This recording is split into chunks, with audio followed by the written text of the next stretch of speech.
Hi, I'm Becky Johnson with Sweetheart Quilt Design Company, and today we're going to talk about how to prepare your quilt for a long arm quilter.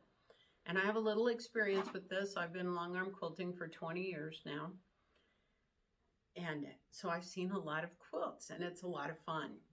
So the first thing you want to do is with your top, make sure that you press it well. Give it a good pressing. You want to make sure you don't have any overlaps like this. And that happens a lot of times when you press from the back instead of from the front. So you've got little overlaps.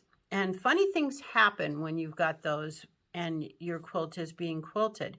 They usually pop open, so they don't lay there looking smooth like they might have. The other thing is the hopper foot on the quilting, the long arm machine, may catch that and give you a funny looking tuck. So you always want to make sure that it's pressed smooth. And I teach Quilting 101. We have this, there's a link. I've got the class online, and we talk about how to press and how to press from the top. And so you always know where your seam allowance is. So anyway, look up that class, sign up for it, and join us with that. The other thing while you're giving it a final press is you want to make sure you trim the threads. Now, when you see a thread, you can give it a slight pull. If it comes right out, you're okay.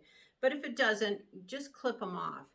What's happening when you pull a long thread out is you're actually taking the last thread off your seam allowance. And if you do that enough times, you won't have a seam allowance back and you can get a hole in your quilt.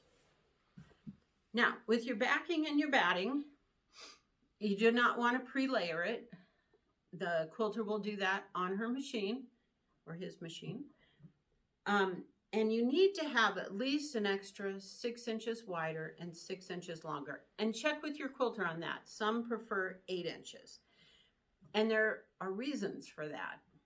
One reason is that they have to load the quilt from on the top and bottom. They have parallel bars with leaders, and they need to load the quilt. So they need some fabric to be able to do that. They can't pin directly to your quilt, or your quilting would end up being a couple inches in. They also need to be able to hook on stabilizers on the side. And you, again, don't want those on your quilt.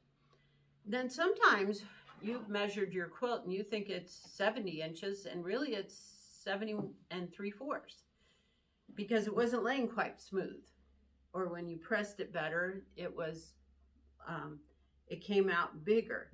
Sometimes the quilter needs extra space so that they can get your borders as straight as possible.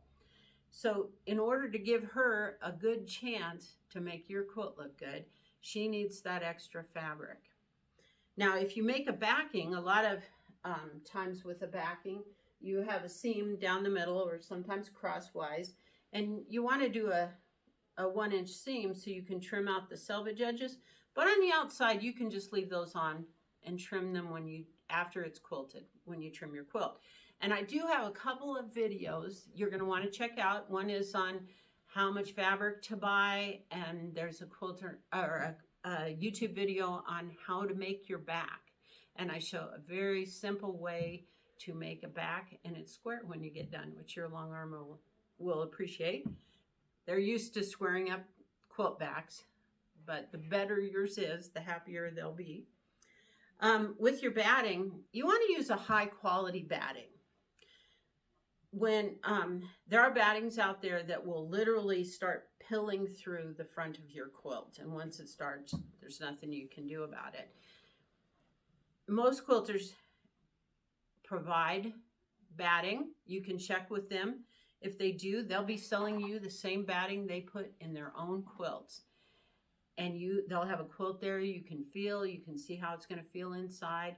When I was a brand new quilter, I was in a class and they handed us a sheet of paper with 20 different batting types, different brands, different weights, different blends, and it was overwhelming to me.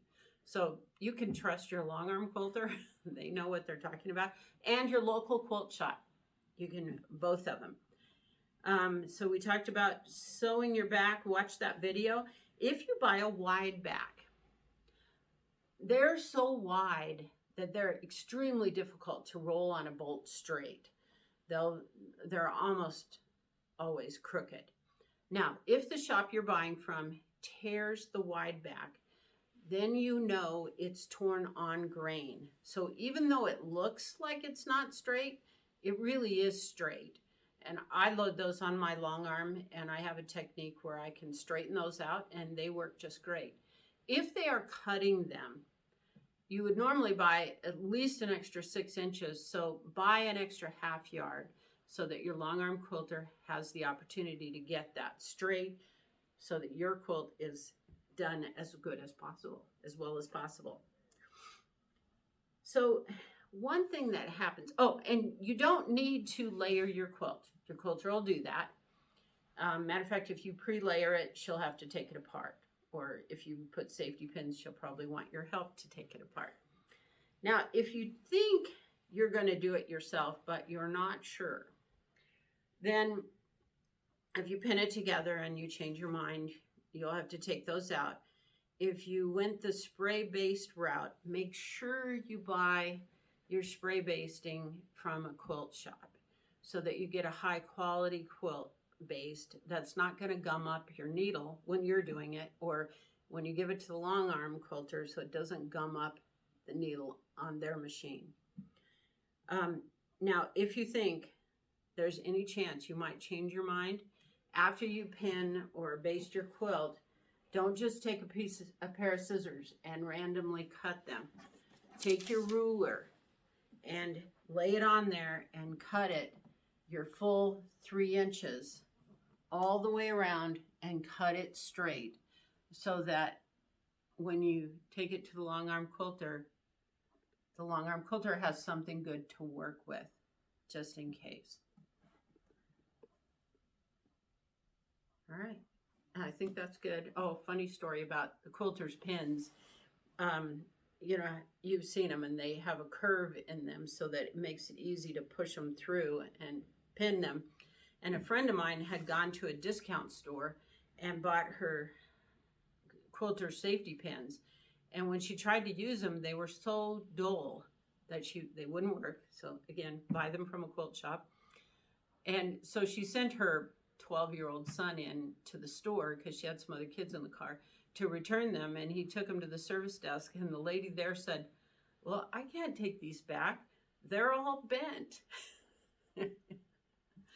So fortunately, he realized that, no, that's the way they came. That's the way they're supposed to be. And so she got her money back on those.